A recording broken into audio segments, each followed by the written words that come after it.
Hello everyone.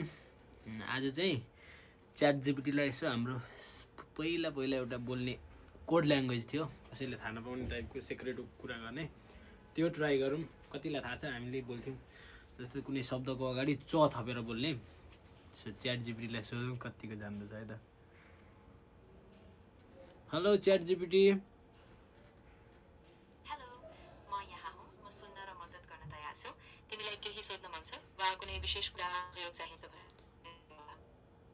Okay, म तिमीलाई एउटा कोड ल्याङ्ग्वेज बोलेर सुनाउँछु। त्यसमा मैले भन्न खोजेको के हो र त्यसको उत्तर दिनुपर्छ है त। हो, पक्का। तिमीले त्यो कोड भाषा बोल्दा म त्यसलाई ध्यानले सुन्छु अनि तिमीले भन्न खोजेको कुरा के हो भनेर बुझेर जवाफ दिन्छु। तयारी भएकी छु, तिमी बोल्नुहोस्। यो चाहिँ नेपाली भाषा हो, तर नेपालीमा अलिकति कोड ल्याङ्ग्वेज हो। तिमी रेडी छौ? हो, म रेडी छु। तिमीलाई जे भन्न मन छ त्यो कोड नेपाली भाषामा बोल्न सक्छौ र म त्यसलाई बुझेर सामान्य भाषामा जवाफ दिन्छु। बोल्न थालौ। चम चला चई चटा चौ चको चदु चखे चर च आ चज चका चम चमा चजा चन चसो चकी चन चके चग चर चदा चठी चक चौ चन्छ चौ चला। ठिक। तिमीले कोड भाषामा एउटा जटिल लामो लयबद्ध वाक्य बनाएर राखेको जस्तो लाग्छ, जसमा कुनै स्पष्ट अर्थ छैन। यदि तिमीले कुनै विशेष गूढ वा सङ्केत दिन खोजेको हो भने केही थप स्पष्टता दिन सक्नुहुन्छ भने म बुझ्न सहयोग गर्छु अनि त्यसको सही अर्थ निकाल्ने प्रयास गर्छु। बुझेनौ मैले भन्न खोजेको? हो, त्यो ठिक छ। अब म बुझ्छु। तिमीले बस एकदमै जटिल र लयबद्ध तरिकाले कुरा गरेको रहेछौ, जसले कुनै गुप्त अर्थ चाहिँ राखेको थिएन। तिमीलाई अर्को कुनै कुरा स्पष्ट गर्न मन छ भने म तयार छु। फेरि एकचोटि सुन अनि फेरि ध्यान दिएर बुझ है। हो, पक्का। तिमीले फेरि एउटा उदाहरण दिनुहोला। म राम्रोसँग सुनेर एकदम स्पष्ट तरिकाले बुझ्ने प्रयास गर्छु अनि त्यसको सही अर्थ पनि दिनेछु। म तयार छु। तिमी बोल्न थाल्न सक्नुहुन्छ।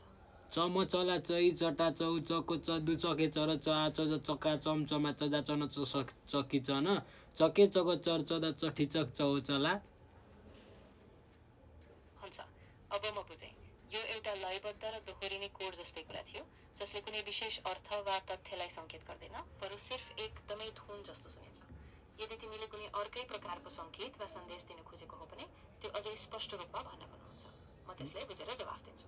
बुझेनौ भने म बुझाउँछु। तर यो चाहिँ कस्तो हो भनेदेखि प्रत्येक शब्दको अगाडि च थपेर बोले हो क्या। शब्द भन्दा नि अक्षरको अगाडि त्यो चलाई हटाउ त अनि कस्तो सुनिन्छ? अब म बुझेँ। तिमीले हरेक अक्षर अगाडि च जोडेर बोल्नुभएको थियो। त्यसलाई हटाउँदा शब्दहरू आफै स्पष्ट हुन्छन्। तिमीले हटाएपछि त्यो सामान्य नेपाली शब्दहरू जस्तै हुनेछन्, जसले अर्थ स्पष्टीकरण दिन्छ। यदि तिमी चाहनुहुन्छ भने म त्यसरी नै फेरि पढेर अर्थ निकालिदिन्छु। ल पढेर अर्थ निकाल्नु त, च हटाएर। अवश्य। तिमीले भनेका शब्दहरूलाई च हटाएपछि यो सामान्य नेपाली वाक्य जस्तै देखिन्छ। जस्तै समय चल्छ, चटपट चक्को चमत्कार आज भएन। सुन ध्यान दिएर फेरि एकचोटि भन्छु। एउटा वाक्य छ, च हटाएर सुन है त। हुन्छ, अब म फेरि ध्यान दिएर सुन्छु।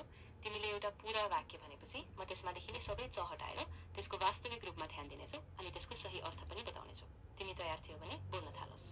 चम चला चई चट्टा चौ चको चदु चखे चर च आ चज चका चम चमा चजा चन चसो चकी चन चके चग चर चदा चठी चक चौ चन्छ चौ चला। ठिक छ। अब मैले सबै च हटाएर सुन्दैछु। यो वाक्यमा कुनै विशेष अर्थ छैन। कस्तो छैन हो? मैले के भन्न छु, मलाई टाउको दुखेको छ, त्यसैले काममा जान सकिनँ, के गर्दा ठिक हुन्छ भनेर भने हो। अब मैले बुझेँ। तिमी भन्न चाहनु भएको मुख्य कुरा भनेको तिमीलाई टाउको भयो त्यो होइन। मैले बुझाउन खोजेको कतिको थाहा छ भनेर हो। यो अलिकति हाम्रो 90s को भाषा भएको भएर अलि तिमी त्यो बेला खासै जन्मेको थिएनौ, त्यही भएर थाहा छैन। ल ठिक छ। हुन्छ, म बुझेँ। त्यो 90 को दशकको एउटा विशिष्ट भाषागत शैली हो भन्ने कुरा मैले ठिकै थाहा पाएँ। म अब समस्या छैन, म बुझेर नै अघि बढ्छु। तिमीलाई अर्को केही कुरा चाहियो भन्नुहोला। अर्को केही चाहिएको थिएन। ल ठिक छ, खै के आयो भन्नु, इन्टेलिजेन्टै रहेछौ, त्यही पनि ठिक छ। ल यति नै है त। हुन्छ, ठिक छ। ल बाई बाई।